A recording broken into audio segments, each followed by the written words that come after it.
안녕하세요, 체리투브입니다. 구독, 좋아요, 알람은 큰 힘이 됩니다. 오늘은 신공을 생산하고 있는 LIG 넥슨이 에스토니아와 접촉이 활발해지면서 루마니아에 이어서 신공 미사일 판매 협상이 급물살을 타고 있는 것으로 알려졌으며 천공2 도입까지 관심을 보이는 것으로 분석되면서 중동 국가들에 이어서 발트 3국과 북유럽에서도 한국산 방공 체계에 대해서 관심이 높아지고 있다는 분석입니다. K9 자주포를 도입해 운영하면서 대한민국과 밀접한 관계를 맺고 있는 에스토니아가 러시아의 위협이 고조되고 있는 상황에서 새로운 경쟁자로 부상하고 있는 피오른 맨패드 대신에 신공을 도입할 것으로 예상되면서 주목을 받고 있습니다. 여기에 천공2까지 영역을 넓힐 수 있다는 분석이 나오는 상황입니다. 올 3월에 이어서 수개월 만에 다시 LIG 넥슨에서 핵심 관계자들을 탈린으로 파견하면서 최종 결정이 임박한 것이라는 분석이 나오고 있어 비싼 유럽산 대공방어 시스템보다 한국산에 대한 관심을 높이고 있는 것으로 분석됩니다. 우크라이나 전쟁으로 폴란드가 개발한 신형 무기 체계인 피오른 맨패드가 실전에서 운영되면서 성능이 확인되자 최근 노르웨이가 대량으로 도입해 배치한 것으로 알려진 상황에서 북유럽 국가들에게 영향을 받고 있는 에스토니아가 신공 맨패드를 도입하는 사업을 진행하고 있어 주목을 받고 있습니다. 노르웨이는 나삼스를 생산하고 있으며 폴란드에 판매하기 위해서 피오른을 도입하는 데 적극적인 상황이지만 에스토니아는 기술 이전과 현지 생산까지 고려해 최적인 신공 맨패드에 대해서 관심을 높이는 것으로 알려졌으며 차후에 천공2까지 도입할 경우 통합해 운영될 수 있어 효율성 면에서 장점이 부각되고 있다는 것입니다. 에스토니아는 우크라이나 전쟁 이후에 꾸준히 국방비를 늘리고 있으며 4%대까지 확대한 것으로 알려지기도 했습니다. 최대 5%까지 확대할 계획으로 알려져 나토와 미국에 의존하는 국방력을 자체적으로 유지할 수 있는 능력을 갖추는 것이 목표로 병력을 늘리는 동시에 첨단 무기 도입과 현지 양산에도 총력전을 벌일 것으로 파악되고 있습니다.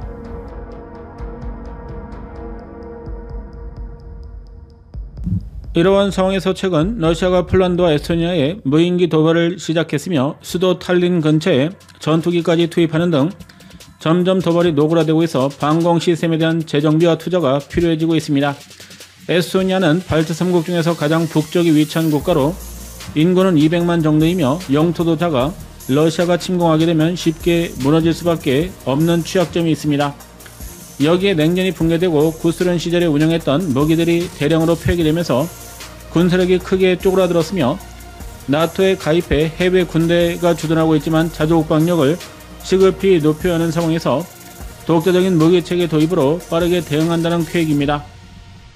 전국토를 요새화하고 민방위를 활성화해서 전 국민이 전쟁 시 동원될 수 있는 시스템을 갖추겠다는 계획으로 러시아 침공에 대응한다는 계획이지만 대공방어망에서 약점을 가지고 있어 대한민국과 협력하는 사업이 주목을 받고 있습니다. 특히 전차 전력을 늘리는 것에는 한계가 있어 장거리 공격수단이 자주포와 다연장으로 집중해 늘릴 계획이며 드론과 무인기 개발에도 대규모 방위비를 투자해 비대칭 전력을 확대하는 방향으로 국가적인 책임에 맞는 전략 전술을 도입한다는 계획입니다. 그러나 대공방어 무기 체계는 러시아가 개발한 자폭 무인기에 필수적이며 이 때문에 가장 우선적인 사업으로 거론되고 있습니다. 2018년 에스토니아는 프랑스에서 개발한 대공방어 미사일을 도입했으며 단거리와 휴대용 공대공 미사일을 도입해 운영하고 있었습니다. 약 1.6조 원에 이르는 사업비를 투자해 탄도미사일을 유격하는 장거리 대공방어 미사일 시스템까지 추가로 도입하는 것을 모색하고 있는 것으로 알려졌습니다. 이러한 움직임을 보이면서 LIG 넥슨도 접촉을 늘리고 있으며 대한민국을 방문한 에스토니아 국방부 장관을 만나서 협상하고 대표단까지 현지로 파견하는 등 양국 간의 협력이 물밑에서 강화되고 있었던 상황입니다. 이미 방위사업청은 신공에 대한 예비 수출 승인을 내준 것으로 알려져 얼마든지 바로 수출할 수 있도록 제도까지 완비된 것으로 보여 신공 수출 협상이 빠르게 진행될 것으로 예상됩니다. 그러나 에스토니아가 노르웨이가 도입한 피오른 맨패드 대신에 루마니아가 도입한 신공을 추가로 도입할 가능성이 높을 것으로 예상되면서 실전에서 검증된 피오른보다 신공을 도입하는 이유가 알려지지 않고 있습니다. 루마니아가 처음으로 도입한 신공 미사일은 약 1,000억 원 어치로 54대의 발사대를 주문했으며 2024년 전투 배치된 것으로 알려졌습니다. 그러나 피오른 맨패드가 우크라이나 전쟁에서 다수의 러시아 항공기를 격추하면서 높은 성과를 내고 있지만 세트당 도입 가격이 예상보다 높은 180만 유로, 한화로 약 30억 원 정도이며 예비탄과 정비 패키지를 포함했다고 해도 너무 높은 가격이라 에스토니아가 도입 목록에서 제외한 것으로 보입니다. 여기에 야간의 운영이 제한된다는 점에서 신공보다 작전 능력이 떨어지고 있으며 C컬을 냉각시켜 발사까지 시간이 오래 걸려 급속 냉각 성능을 갖춘 신궁에 비해서 즉흥 대응성이 떨어지는 문제로 인해 신궁을 도입하려는 것으로 보입니다. 피오른 맨패드의 경우에는 우크라이나가 개발한 C컬을 적용한 것으로 알려져 성능이 떨어지고 있는 상황이며 이 때문에 야간 작전 능력도 제한된다는 것입니다. 신궁 미사일도 초기 모델에는 러시아에서 공급받은 C컬과 냉각 장치를 활용해서 수출에 제한이 많았지만 2010년대 중반 핵심 부품인 C컬을 국가연에서 자체 개발하면서 이후에 루마니아까지 수출에 성공할 수 있게 되었습니다. 2016년부터 폴란드군에 배치되기 시작한 피오르는 1300발 이상이 공급되었으며 우크라이나 전쟁에 대량으로 지원되면서 많은 국가에서 추가로 도입한 것으로 알려져 동유럽의 베스트셀러 상품으로 부상하고 있습니다. 우크라이나 전쟁 이후 주문한 국가들을 살펴보면 벨기에, 그루지아, 라트비아, 리투아니아, 몰도바, 노르웨이, 슬로바키아, 스웨덴 등이 있으며 미국도 피오른 맨패드를 주문해 우크라이나에 우회적으로 지원한 것으로 알려져 상당한 수량이 양산되었을 것으로 보이며 프랑스가 개발한 맨패드를 위협하고 있을 정도로 빠르게 부상하고 있다는 분석입니다. 에스토니아도 2022년 300발의 피오른을 주문해 2024년에 작전 능력을 확보한 것으로 알려져 신궁에 추가로 관심을 보이는 이유가 이해되지 않는 상황입니다. 맨패드만 필요하다면 폴란드에서 피오른을 다시 주문하면 되는 상황에서 LIG 넥스원과 신궁을 도입하기 위한 협상을 진행하고 있다는 것입니다. 에스토니아가 피오른을 도입해 운영한 지 얼마 안 되는 상황에서 신궁을 추가로 도입할 경우 휴대성에서 편리한 피오른은 육군에서 운영하고 거치대 방식으로 무거운 신궁은 차량에 장착해 운영할 것으로 예상됩니다.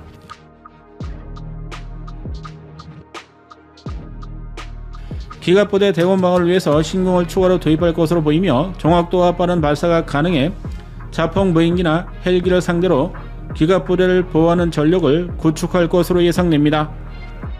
여기에 더해서 러시아가 보유한 탄도미사일을 방어할 수 있는 천공투에도 관심이 높아 신궁 맨패드와 함께 사업을 통합할 경우 시너지를 높일 수 있을 것으로 예상됩니다. 지금까지 우크라이나 전쟁으로 중고도 이상의 방공 시스템은 노르웨이와 미국이 공동으로 개발한 나삼스가 유럽에서 주목을 받았으며 다양한 국가에서 실제 도입해 배치하기도 했습니다.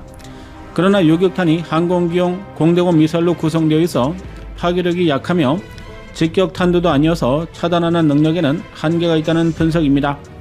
러시아가 보유한 이스칸데르 탄도미사일의 경우에는 빠른 낙하 속도와 변칙 기동으로 인해서 나삼스로 제거하기 어려우며 이 때문에 축추력 장치와 직격탄두를 갖춘 천궁2가 필요하다는 것입니다.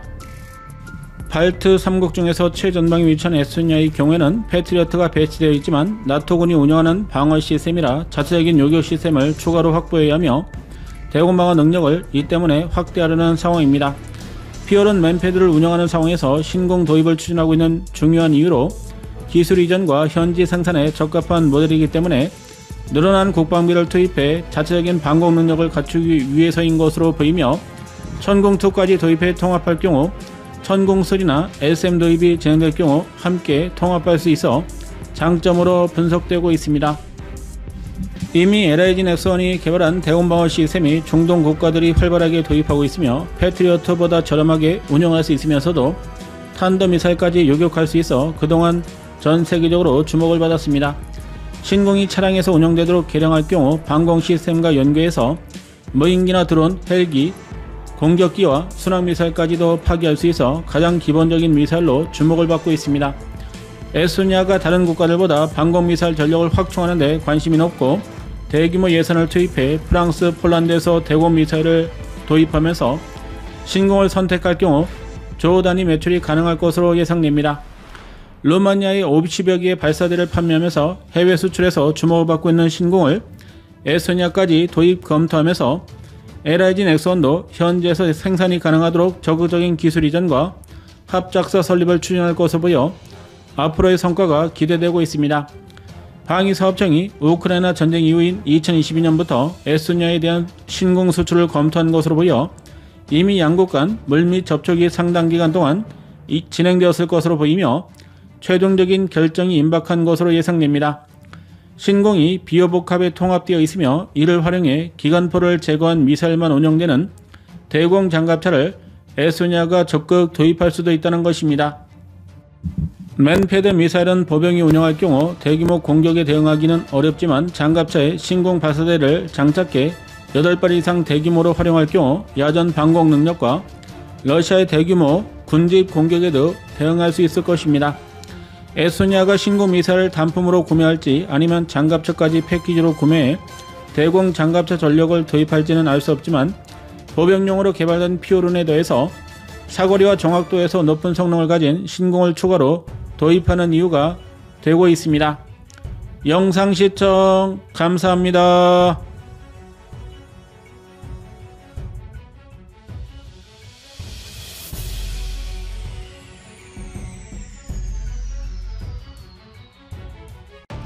안녕하세요, 체리투브입니다. 구독, 좋아요, 알람은 큰 힘이 됩니다. 오늘은 우크라이나 전쟁으로 드론과 무인기에 대한 대응 능력이 중요해지고 있는 가운데 우리군이 최초로 전투 배치한 천광 레이저 대공 무기 체계를 폴란드에 기술 이전하는 것으로 알려져 화제가 되었습니다. 이는 러시아의 위협이 코앞으로 다가온 폴란드가 자폭 드론과 무인기에 대응할 수 있는 무기 체계로 대응 요격 시스템 전력을 강화하는 것과 함께 가성비가 높은 미래 무기 체계인 레이저 대공 무기 체계에 대해서도 높은 관심을 보이는 것으로 알려져 대한민국이 개발한 천광 레이저 무기 체계에 대해서도 전 세계적인 도입 협상이 진행될 것으로 예상됩니다.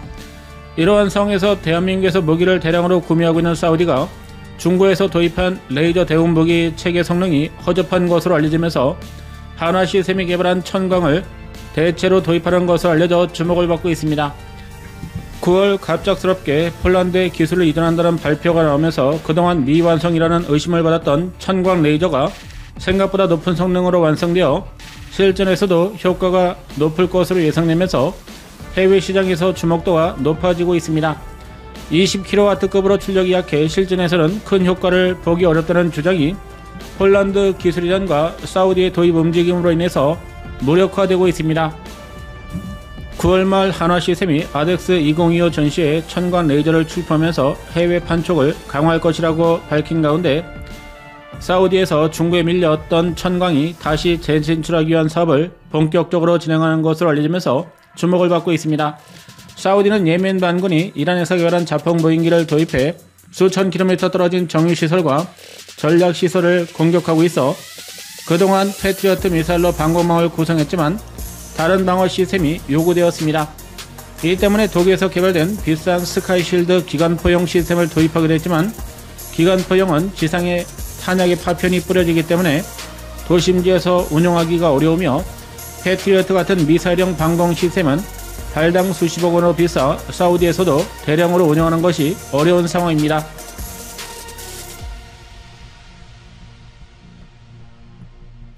여기에 이들 방어 시스템은 4개에서 6개 포대를 한 세트로 수천억 원에서 수조 원까지 비싸지기 때문에 소형 드론이나 허접한 자폭 무인기를 상대로 적합하지 않다는 문제점이 있습니다.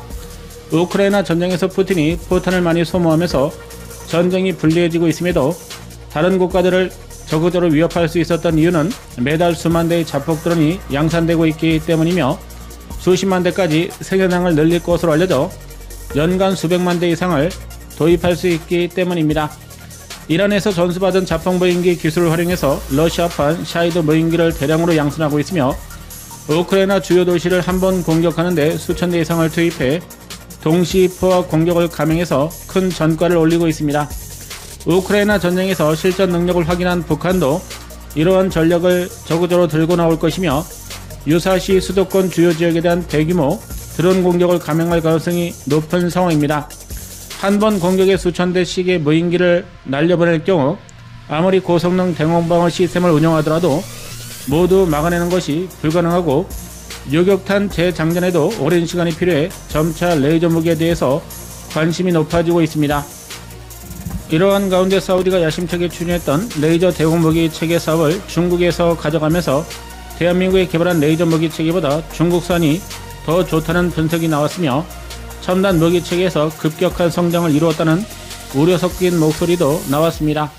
사우디는 2022년 중국이 개발한 사일런트 헌터라는 레이저 무기 세트를 8개 도입한 것으로 알려졌지만 최근에 자랑했던 스펙대로 성능이 나오지 않는 것으로 알려지면서 전력화를 포기하고 한국산으로 대체하는 것으로 알려져 큰 화제가 되고 있습니다.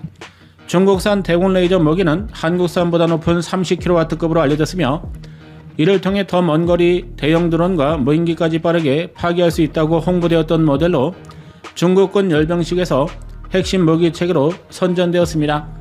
그러나 사우디가 3년간 운영하면서 다양한 품질 문제가 불거졌으며 성능도 주장하는 대로 미치지 못했던 것으로 알려져 소형 드론만을 상대할 수 있는 것으로 확인되고 있습니다. 여기에 사막에서 모래바람이 불어올 경우에 레이저가 산란되면서 20분씩 이상 조사해야만 표적을 파괴할 수 있는 것으로 알려져 현지화에도 실패한 무기체라는 평가를 받고 있습니다. 사일런트 헌터의 큰 문제점은 두 가지로 광학 장비와 레이저 발진 장치가 쉽게 고장난다는 것이며 시스템이 고정된 지면에 배치되어야만 가동된다는 것으로 스테빌라이저 기능이 빠지면서 민감한 레이저 발전 시스템을 가동하는 데 어려움을 겪는다는 것입니다. 레이저 발생장치, 레이저 집진장치 등은 진동과 충격에 취약해 고정된 장소에서만 운영되어야 하며 광학 부품의 기술력이 떨어져 먼지가 끼게 되면 제대로 작동되지 않는 것으로 알려지면서 야전에서 운영하는 것이 어렵다는 결론이 내려지고 있습니다. 여기에 사우디의 경우에는 중동 지역의 특성상 기온이 높은 상황이 유지되기 때문에 레이저 무기에서 중요한 냉각 장치가 별도로 설계되어야 하는데 중국산 레이저 무기 체계는 이를 무시한 것으로 알려져 시스템이 가동 중에 다운되는 경우가 많이 발생되는 것으로 파악되고 있습니다. 시스템이 다운되고 다시 복구하는 데 시간이 오래 걸리며 야전에서 고장나면 대책이 없는 상황입니다. 사우디군이 실전에 배치 후에 제대로 운영하지 못하는 문제가 밝혀졌음에도 중국에서 대응하지 못하면서 사우디군이 중국산을 빠르게 대체하려는 상황이며 천광 레이저 대응무기 체계가 유력한 후보로 부상하고 있다는 것입니다. 다시 수출을 진행할 것으로 알려진 천광은 블록 1형으로 국가연이 지속해 레이저 출력을 높이겠다는 계획을 가지고 있으며 레이저 발전기 출력을 100kW급으로 확대한다는 계획입니다. 여기에 체계도 소형화를 적극적으로 적용해서 작은 차량에서 운용이 가능하도록 개발하며 이동 중에 레이저를 발사할 수 있도록 개량한다는 계획입니다.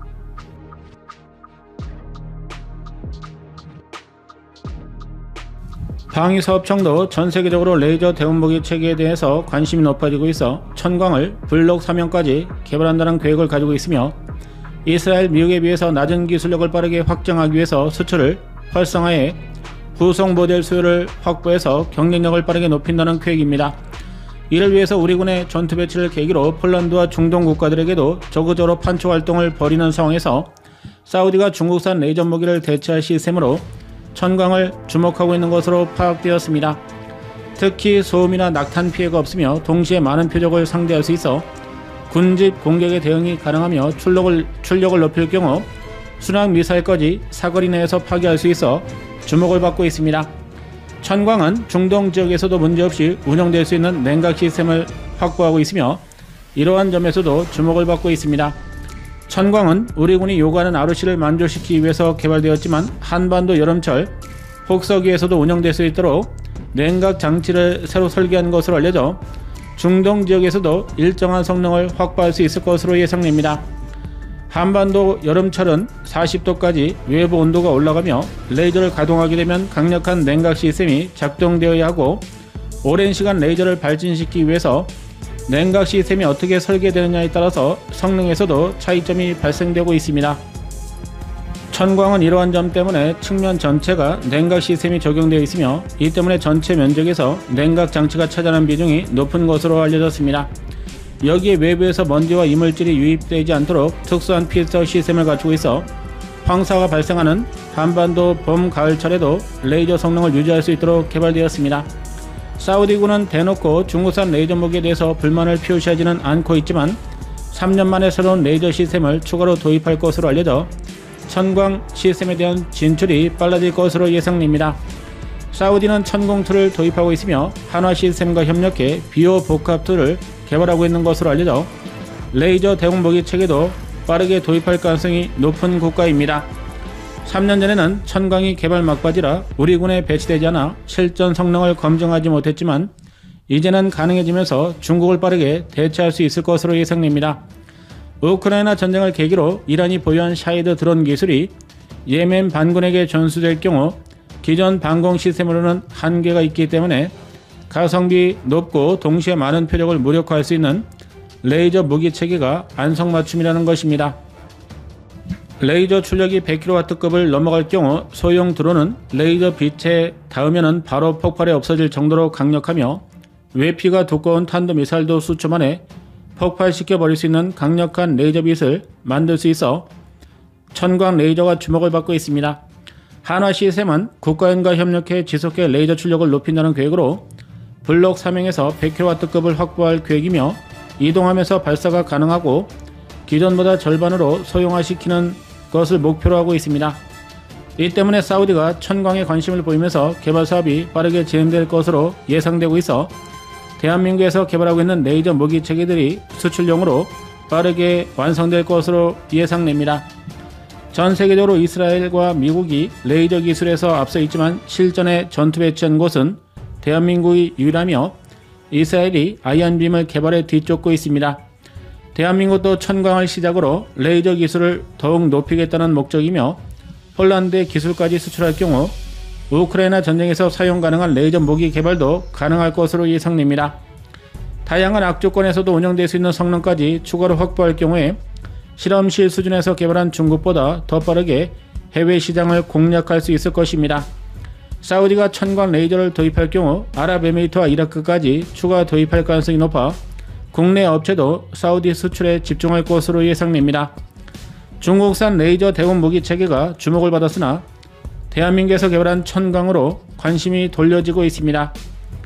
영상 시청 감사합니다.